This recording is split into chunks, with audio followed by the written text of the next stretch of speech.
All right, welcome, guys. This is Breakfast with the Brand, of course, the number one podcast in the world for leaders like you who want to build industry leading brands. I have with me the amazing Mr. Bobby Stealth, and we have a phenomenal show for you today. Now, you already know the rules. Let us know where you're listening in from. Put it in the chat. And what is the energy like? If your energy is phenomenal, put some flames in the chat for me today. Bobby, how you doing?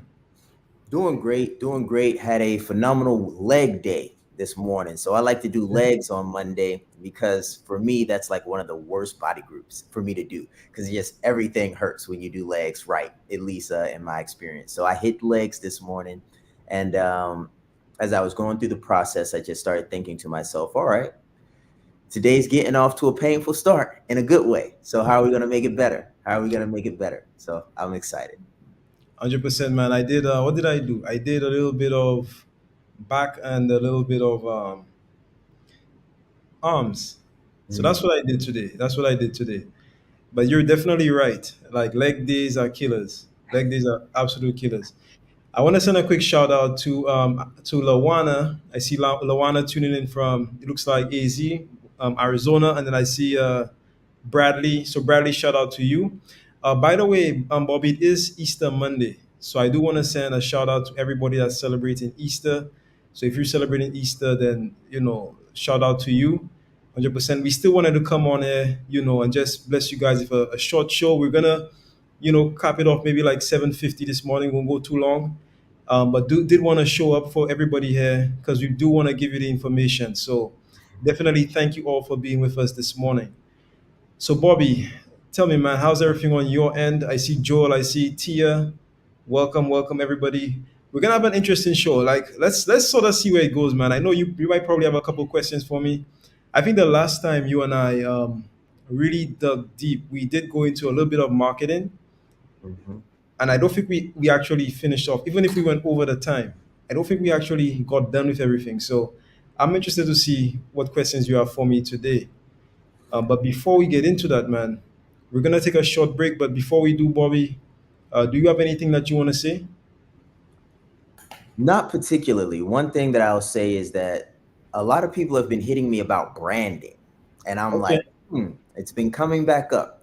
Everybody knows branding and leadership is exactly what we do here at the brand, but I've been hearing it more and more in the veteran communities and things of that nature. So I'm excited for us to kind of talk on that piece a little bit too, because I know we talk on the marketing side, we talk on the finance side here and there if I'm discussing things like that, but I'm interested to see what branding questions I ask you today and how those questions manifest and kind of help the audience out that are trying to build their brands and trying to build their presence in the marketplace.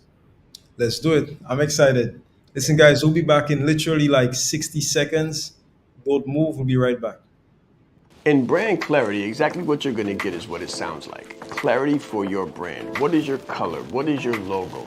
What is your unique value proposition? Who are you speaking to? Why? How should you speak to them? How should I position myself? That's what you're going to learn in brand clarity. You need other people to have the same clarity on your brand that you do. But this is the gap. If you don't have clarity on your brand, then no one else is going to have clarity on your brand either. It's like messaging. Your message sounds clear to you, but is your end user receiving the value that you're trying to provide? I guarantee you that after you go through brand clarity, they will, and so will you. And that's how you'll scale your brand.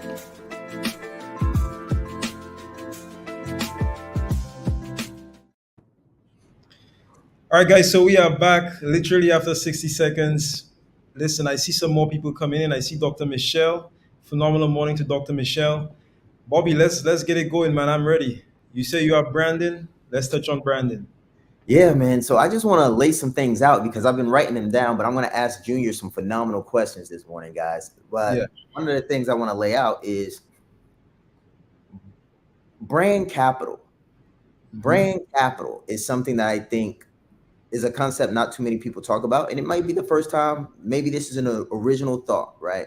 But here's the thing: Branded Like a Leader taught me originally how to think about building a brand. And the commercial we just saw talked about brand clarity. So the idea of brand capital is having enough money to put behind the brand for the brand to actually develop.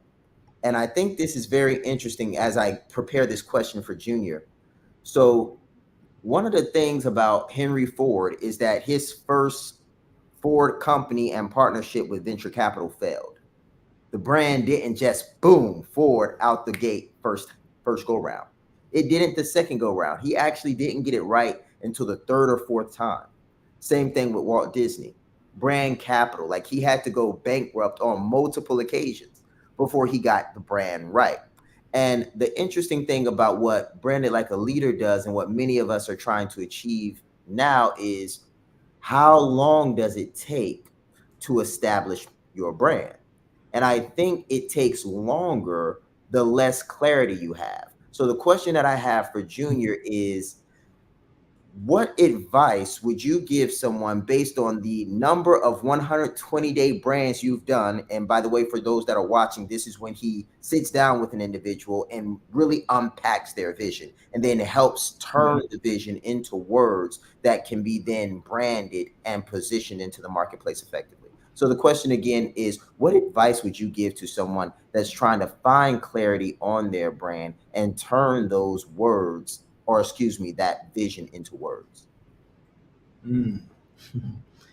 That is an excellent question. So I've done several of these at this point, several of these, and what I've noticed is that people find clarity through the process. So what I would advise is that number one, you have to get started because you find clarity through movement. Like nobody comes in with 100% clarity. Like you might have a nice amount of clarity, maybe like 80% coming in if you're seasoned, but there's always something or some way that you can improve. So I would say to somebody, you have to get started. That's number one. Okay, now, Bobby, your question, could you repeat the second part of your question? Yes. How do you turn someone's vision into words? What advice would you have on someone that's seeking clarity and looking to turn that vision into words? So most people are not copywriters. So Mhm. copywriters are people who do that, who turn vision into words. Yeah. A lot of people think copywriting is about writing. Copywriting is not about writing. The writing is like the 20%. It's the last thing you do. Copy is about research, it's about strategy, it's about really and truly getting to the essence of who somebody is and communicating that with words. Words is like the last thing you see. But for somebody who may not be a copywriter, what I would say is go based off instinct. Like you know what's right. Like I believe that the truth is the truth is the truth. Same way the market is the market is the market. So when you get it and when it's right, you feel that it's right. Like you just know that it's right. It's like you come up with something and you just know. I remember Sean the first time Sean came up with crickets to digits in the midst of a pandemic. He just said it like he didn't go through any process or anything like that. But he was reaffirmed when somebody else in the market said, that brother just said crickets to digits. And then he said, okay, that's it. Like somebody reaffirmed that. It just felt right. It just flowed. It just felt right. It just clearly communicated what you wanted it to communicate. Now, to sort of unpack that, I would say the less somebody has to think about something that you say, the more impactful it is. So what you're doing is you're taking a complex subject, a complex concept, and you're making it so simple that when somebody hears it, they just know what it is. That's a skill, that's an art.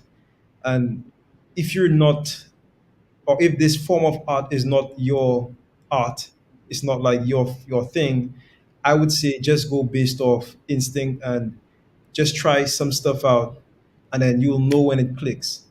Now we have Dr. Michelle here. Dr. Michelle has this so many, in fact, so many phenomenal phrases that she just says. Mhm. I'm not even going to try to say them because they sound like tongue twisters to me. But when she says them, it's like a hook.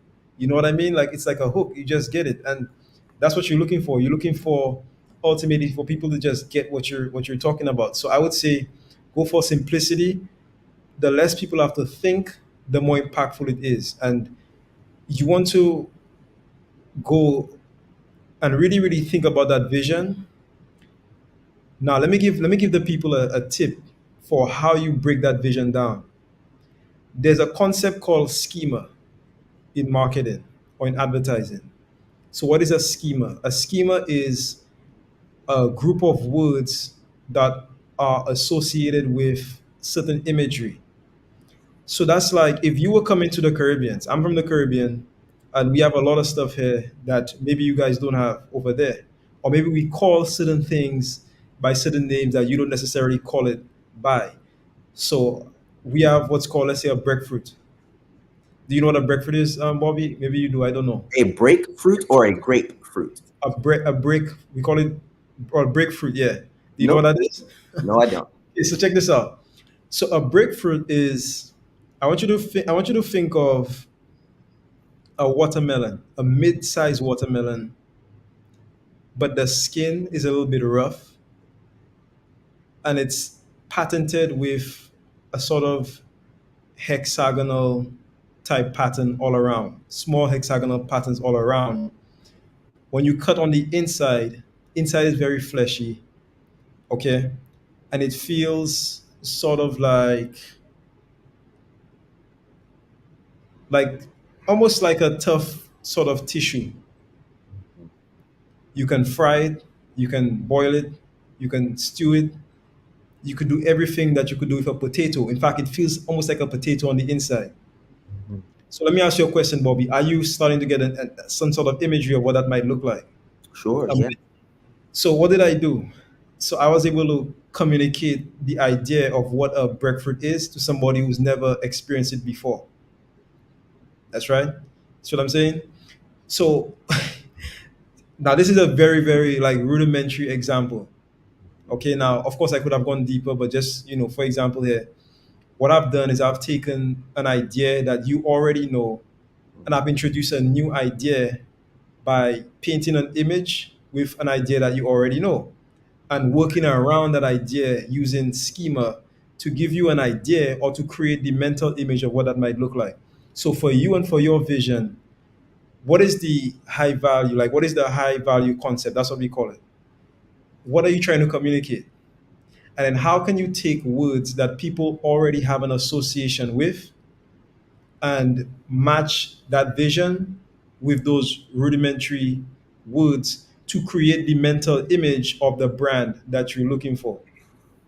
Mhm. Very, very simple. If you're looking to create a luxury brand, or if you want to communicate that your brand is luxury, what do? You wear luxury items because your brand takes the association of the clothes, of the bag, of the car, of the this, of the that. That's why people rent. Some people rent. They rent jets and they stand in front of it and they take pictures. Mhm. I don't recommend that, but there's a reason why they do that because when somebody sees you in front of a jet, there's a certain schema, a certain idea, a certain image that they associate with that jet. And because you stand next to that jet, or it appears as if you have one, it means that you must be that image. And that's all you're doing. Branding is a series of building associations with ideas. And you want to know what you want to communicate, and then you want to take things that people already associate with those ideas and associate them with your brand. And that's how you communicate in a very, very clear way. And sometimes not even using words. You could do that with imagery, what you want people to think about your brand. Yeah. And that I think is a really interesting concept because a lot of times we can overthink branding, right? We can overthink the process of branding. And that leads me to my next question, which is why do people tend to overthink personal branding in your experience as you've worked with so many individuals? Because I remember for me, when I came in, I was like, I am the economist, this, that, and the third, business, XYZ.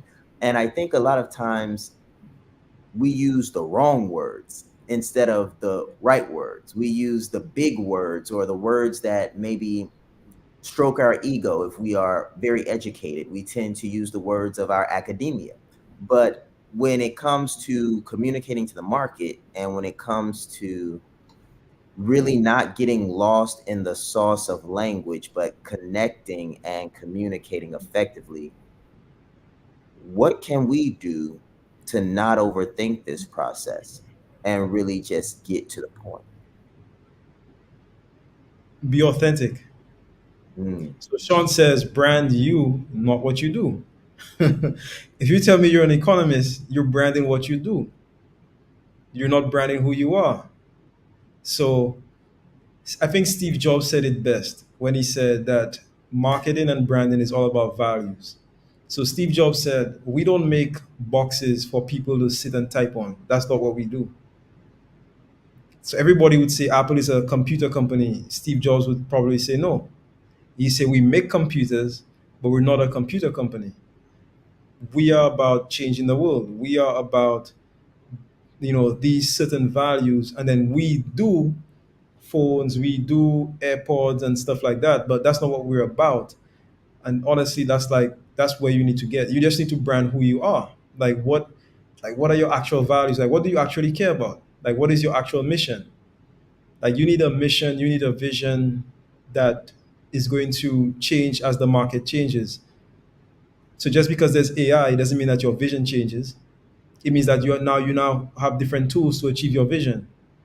But I think where most people get lost in the sauce is that they set off on the wrong trajectory because they go working off of the wrong principle. So we say principle governs strategy, strategy governs tactics. So the tactics is I'm an economist. What's the strategy there? And then what's the principle that's governing that? The principle should be I am on a vision or I'm on a mission to help the world do this or help, economists around the world, something like that. And then as the world shifts and changes, the way you do that shifts and changes, your brand shifts and changes, meaning the imagery shifts and changes. So this brand has gone through multiple iterations. When Sean started, Sean had the white shirt, red tie. Then he had only white and red. Then he evolved to white, red, black, and then white, red, black, gold. So it has evolved over time. But what has stayed consistent and what has stayed the same is the vision and the mission and the values. And those are the things that people need to brand, not necessarily, the I am a this and I am a that, but this is what I'm about. And that's what I would say. Junior, I just have to repeat that so the people know what they just got. So Junior said, what really needs to be branded is the vision, the mission, and the values. And I think we can be so superficial in our society today, especially as Americans, that we don't know who we are. Really, like when you say brand you and not what you do, we are programmed, and this is societies around the world. Um, Civilizations, just to keep it simple, need a form of standardization. And that standardization comes in the form of indoctrinations and various ways of saying, this is how we are, this is what we do. And if you deviate from this, you're not one of us. So, from the beginning of our experience with grade school and sharing is caring, like all of that stuff trains us to be a certain way. So, once we get to adulthood and we're working for someone, and let's say we've worked for someone for 10 or 15 years, which many of us do, and then we say, okay, I'm ready to work for myself. It's like, who am I? Am I Hmm. what my teacher called me? Am I what my mother told me I should be? Am I who I've trained myself to be through academia for the past 12 years? Like, who am I? And when there's no vision and there's no real mission, and then the values are only those that have been passed down by the societal norms, I think that's where a lot of people, their brands break down. And I think the brand really breaks down. Well, I'll say it this way. I think strong brands, personal brands at least, are often attributed to strong-willed people. And these people normally are misunderstood, not liked, and they don't care. And you could think about Kobe Bryant, Michael Jordan, Oprah Winfrey, Elon Musk. Kanye West, Donald Trump, like all of these individuals have very strong personal brands. So my next question for you is, if someone, this is an interesting question for you, Junior, because it's not necessarily marketing, it's not necessarily branding, but it is both of them at the same time. So I'll ask it this way. If Junior Frederick were seeking to brand himself, but didn't know who he was, where Mm. would he start? Mm. Bobby, that's an excellent question. I'm so happy you asked that question because I've gone through that whole mental cycle and all that. I've gone through that myself, like the whole mental journey and process of figuring that stuff out. And what worked for me is asking myself this question. So I believe in the power of questions. So you ask the right questions, you get the right answers. So the question I would ask myself, going back, is I would ask myself, what problem, what challenge, or what problem am I looking to solve? Or what is the greatest value that I could be to the world? That's what I would ask myself.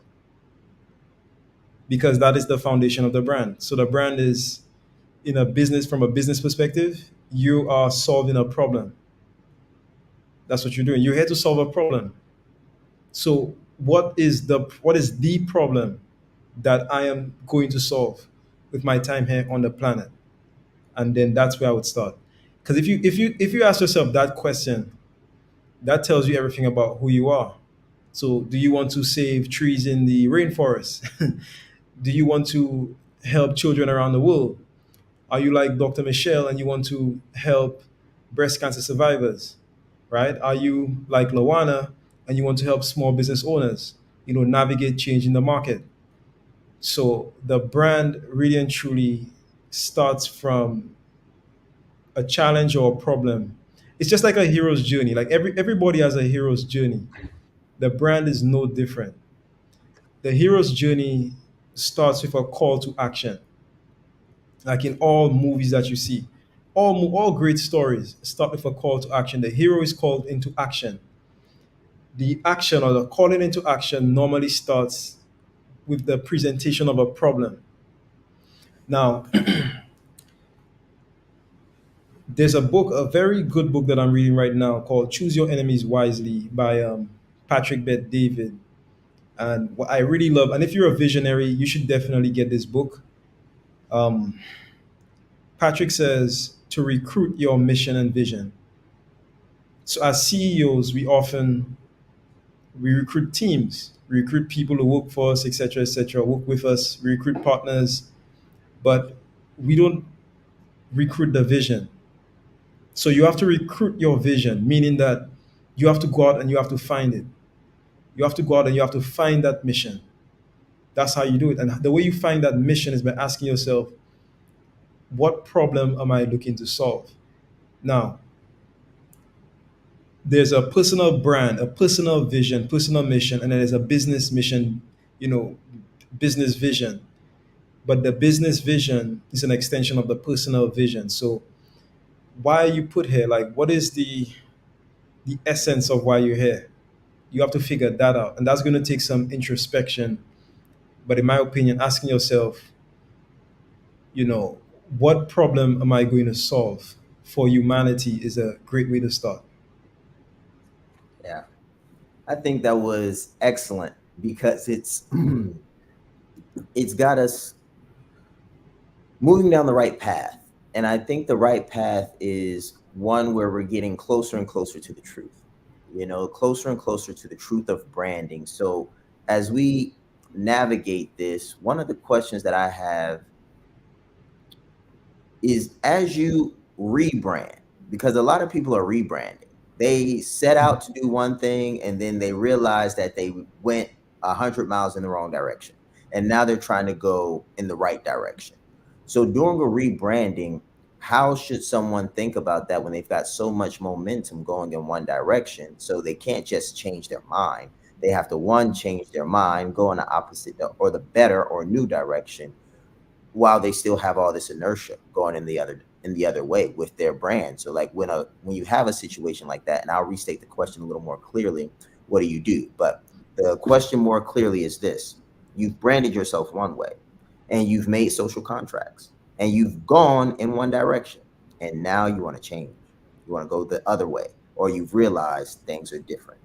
How does someone go about rebranding themselves, even though they've got a lot of momentum pushing them the other way?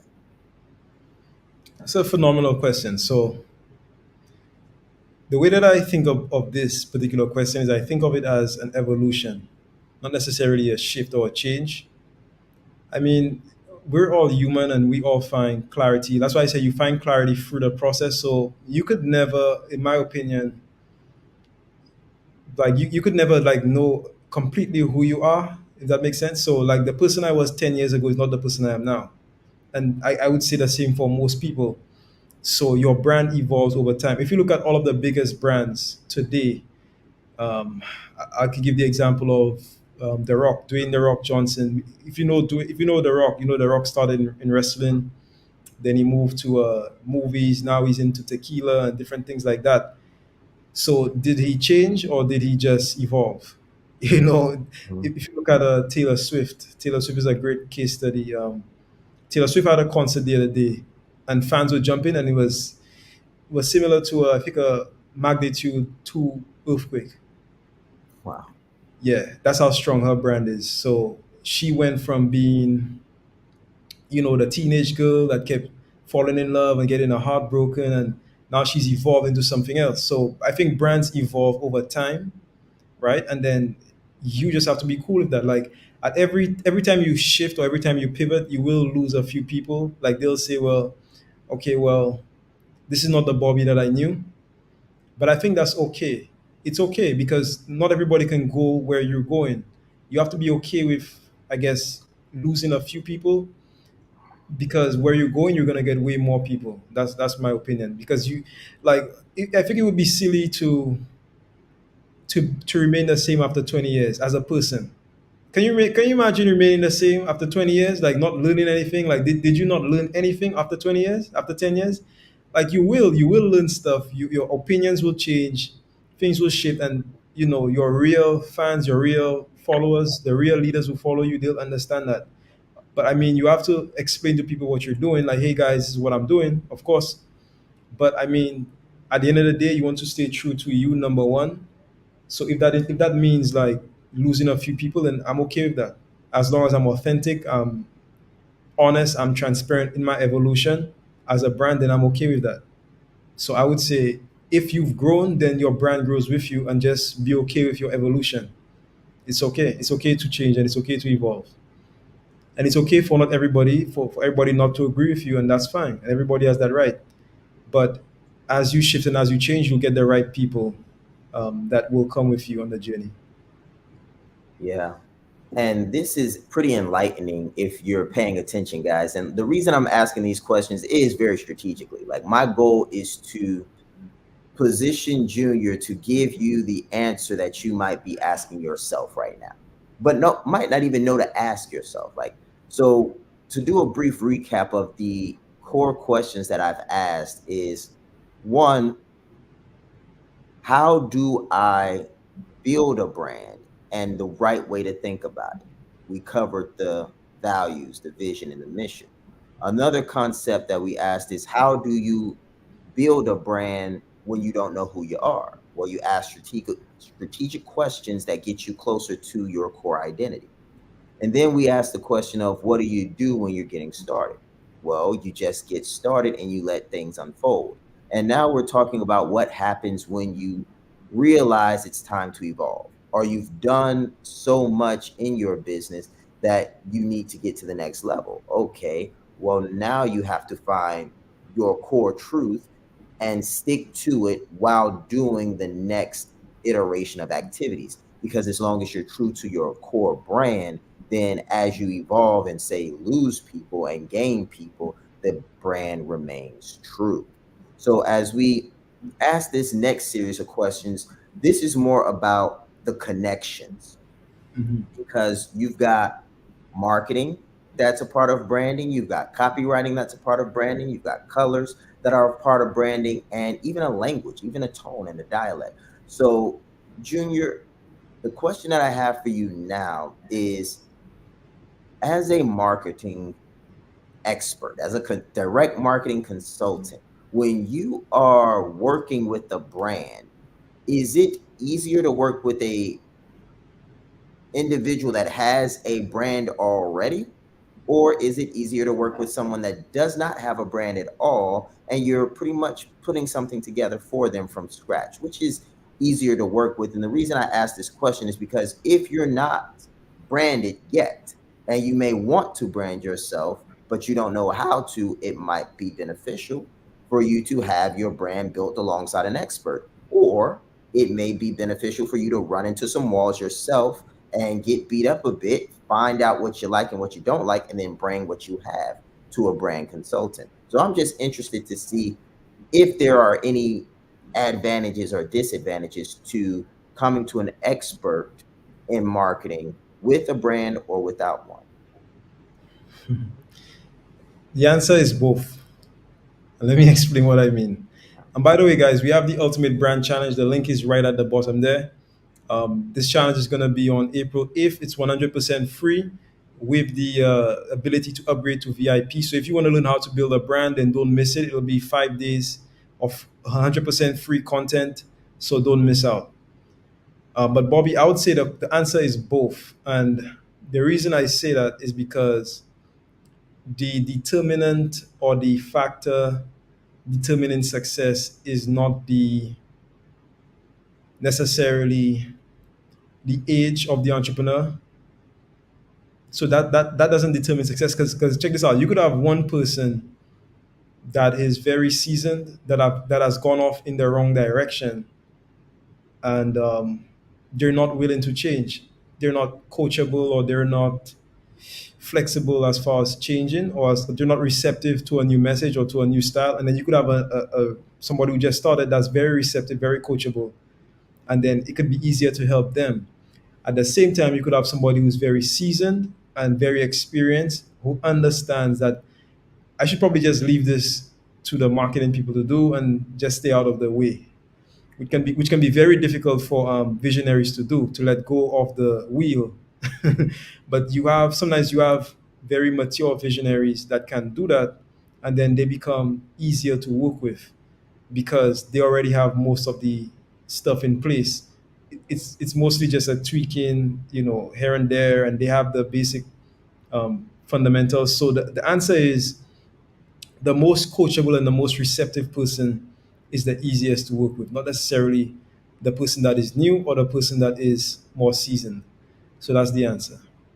That's phenomenal because I think that gives each individual watching this an incentive to be coachable, to come in there with flexibility. And I like what someone said. They said, be stubborn with the vision, but flexible with the tactics. And Mhm. that's a really good way to think about building a brand. One thing that I'll share is,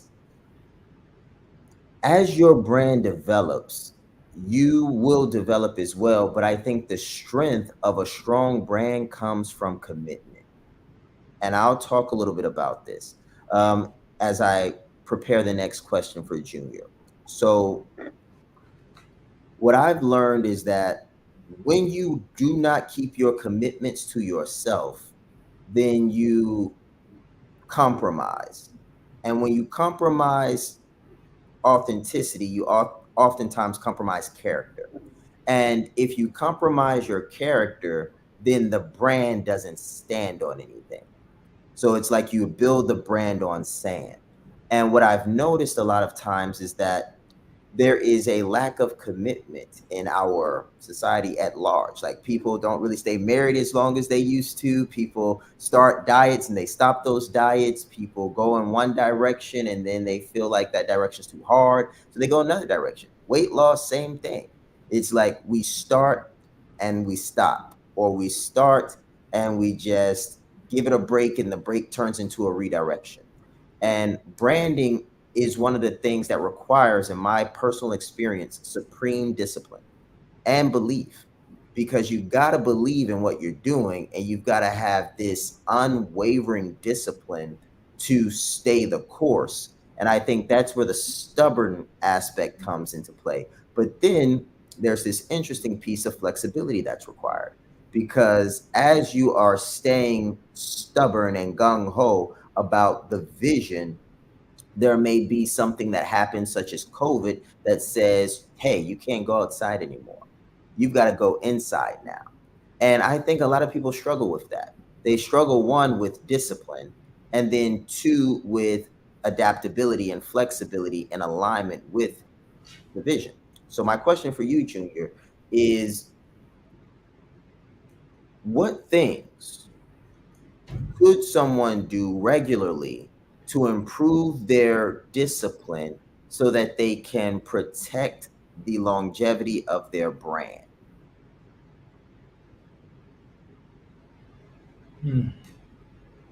To improve their personal discipline. Yeah, or even business discipline, brand discipline, if that's a thing. How do they do that? Well, when you look at integrity of the brand, what does that mean? So integrity of the brand means that when I think of that, I think about the texture of the brand. So integrity, when you look at the integrity of something, you're looking at the quality, basically. That's it. That's what it means in my mind. So how do you protect the quality of your brand? Well, you have to have systems in place. So systems are the only thing in my mind that guarantee results. If you don't have a system, you have unpredictable results. So that means you have unpredictable integrity. So setting up systems around your brand, like simple stuff like posting, like if you post daily, like twice daily, have a system to ensure that you post twice daily, regardless of if you're sick, if you're busy that day, you have to have some kind of system in place, whether it's setting up a VA or setting up, scheduling out your posts, stuff like that. So when you talk about protecting the integrity of your brand, the way that you do that is systems. Now, when you talk about discipline, discipline and systems are two different things. So Mhm. if you have a system, then you don't have to be disciplined. So you could like just chill, like you could be chilling and then stuff is happening and you don't necessarily have to do it. So I would say to protect the integrity of your brand, you need to have systems. As far as discipline is concerned, I mean, you could look at discipline from the perspective of the entrepreneur. I always say how you do one thing is how you do everything. So that means that like little things I would do, man, just get in the gym. Number one, everybody needs to be healthy if you're gonna do business. So get in the gym, do little things. Not saying you have to go crazy like Bobby and I. You could do yoga, anything you like, whether it's riding a bike, hula hoop. Just do your thing. Just do whatever you're doing consistently. So stay healthy. And in my opinion, once you take care of the health, everything sort of falls into place. So personal discipline, set up stuff for yourself. Like, do you read? Do you work out? Do you go to the park? Do you take your kids out every week? Like, whatever you choose to do, just be consistent at that. But you need to have a system. So you need to have a system to protect the integrity of your brand. So how can you produce consistent results based on the integrity that you're looking for? And that's what you do, Bobby. You have to have a system. That's system is the only thing. Like even if you're a disciplined person, you're still a human being. You're still a human being. Like Monday may not be the same as Friday. Like some stuff could happen on Friday that didn't happen on Tuesday. You have to have some kind of system that protects like your social contract. And that's how you stay quote unquote disciplined. Wow. Well, guys, as we said earlier, we're not going to be here too long this morning. We know that it's Easter Monday and that a lot of people are celebrating. And to those that are, happy Easter Monday. To those that are going to go about their business day, have a phenomenal one of those. Junior, I don't have any other questions for you this morning. I think you knocked all of mine out of the park. All right, man. Thank you so much. So, guys, have a phenomenal Easter Monday. Oh, by the way, if you haven't registered as yet, just go to that link, ultimatebrandchallenge.com, and feel free to share it with your network. Just share it with your network. I mean, it's free information. The only investment is your time. That's the only investment. Of course, there is a VIP option, but if you know somebody who's looking to learn how to brand themselves, then definitely take them to the Ultimate Brand Challenge. This is a family affair. We are family friendly. I know a lot of people say, Bobby, well, I have stuff to do with my family, etc., etc. Bring your family. Okay. The whole reason you're doing business is to take care of your family. Bring your family, take them on the journey with you. Let them watch the challenge. It's okay. We love everybody. We accept everybody. So, guys, if you want to learn more, go to the ultimatebrandchallenge.com and then we'll see you on the inside. Have a phenomenal Monday and thank you all for coming out with us today. I do see all of your comments. I see you, Lawana, Michelle. Although I couldn't get to everything, I promise you we will get to them the next time. So have a phenomenal day and speak soon. Let's grow.